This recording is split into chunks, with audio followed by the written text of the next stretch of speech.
অচেতন কোথায় ঘুম ভাঙায় নদী কঠিন লোহা কঠিন ঘুমে ছিল অচেতন কোথায় ঘুম ভাঙায় নদী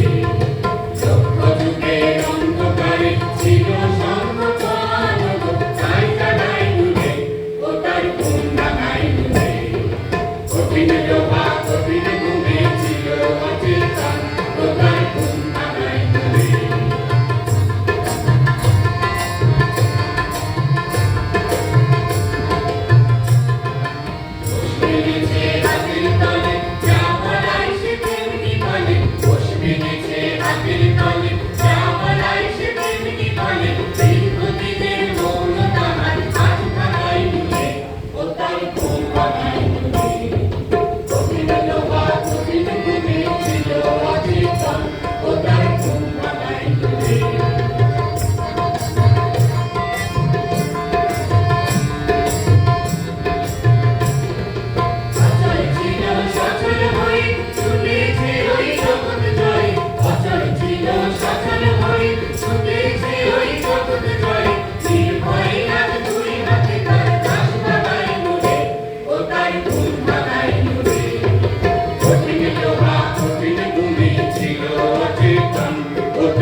মানুষের সাথে নৈকট্য তাকে মানুষের ব্যথা বেদনার